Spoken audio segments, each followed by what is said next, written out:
Chris, we've never seen anything like this in 100 years, but what's going on? What's going to happen?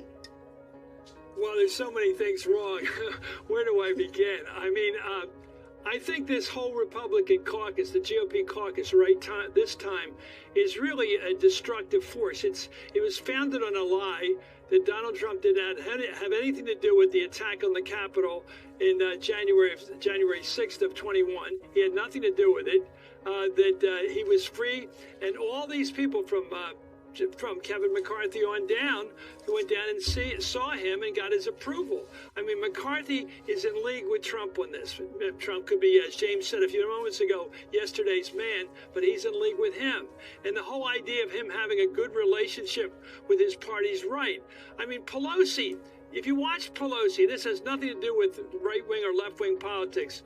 She always made a point of having good relations with the people in the hard left. And when she had to hold up that very popular bipartisan bill last year for infrastructure, she held it up for more than a month because the squad and the whole progressive caucus said, we want you to hold up that popular bill with the center because our stuff has to be considered.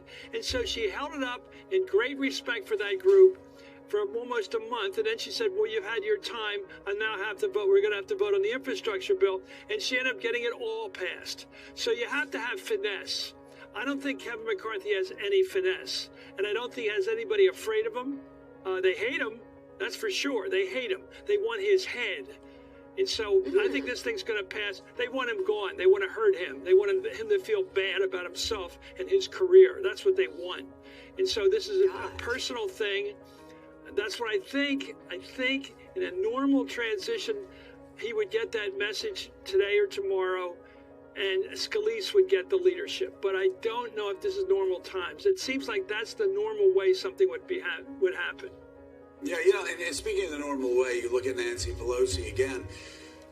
You look back over her time as Speaker, she never put things on the floor that she thought she was going to lose. See, if something got on the floor, it meant she had the votes. If it didn't go on the floor, she was still trying to get the votes.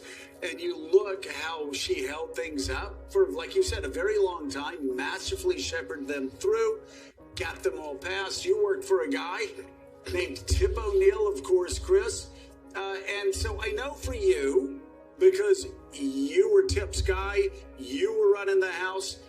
For people like me, because I was in the House, I saw these fights, but I also saw that, Newt had delay.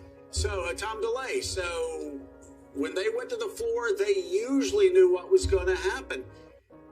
For those of us that have been there, that have done this, yesterday was shocking because you just don't put votes on the floor that are this consequential until you have the votes. And if Nancy Pelosi didn't have the votes, or Tip O'Neill didn't have the votes, or Newt Gingrich didn't have the votes a week out, he would have held a press conference and said goodbye. She would have said it. They all would have done this. Nobody would have sat there to be humiliated. I agree. By a band full of insurrectionists, weirdos, and freaks. And you knew exactly who their names were and what they're going to do. I worked with Tip in 1984. Now, you know, Joe and Mika, that when you lose a big election like the 84 election with Mondale, 49 states or something, the knives are going to be out. You know the knives are coming out for the leadership. That's the normal way. You got to go after the top guys in office to make them pay for this, for having put up the wrong nominee.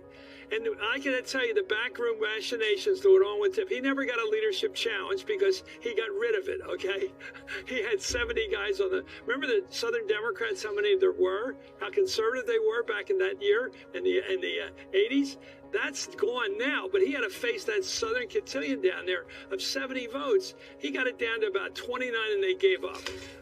It's all about working relationships, giving a guy, people wanted more cops, more people work in the cloakroom, people work in the mailroom, little favors you can do for members and wheedle them down to a size you could beat them. And he didn't have to have a fight. And Nancy Pelosi really knows that she says when she's in a tough fight, she's got 5 votes to win a fight, and she needs 218. She would say, give me the list and leave me alone with them. Give me the list and leave them alone. And she knew what each one of those members faced at home, under what threats they faced, the bad guys coming at them on the left or on the right, and she could help them get through it. They're fighting for their lives, those members. A lot of them, not these guys. But usually when they're fighting over a social program, they really do care about it. They want it passed. And she worked the squad really well. And now we've got Hakeem Jeffries, a guy who's really be a good leader. And they put it together. The Democrats have never looked so smart. And maybe that's just a comparison.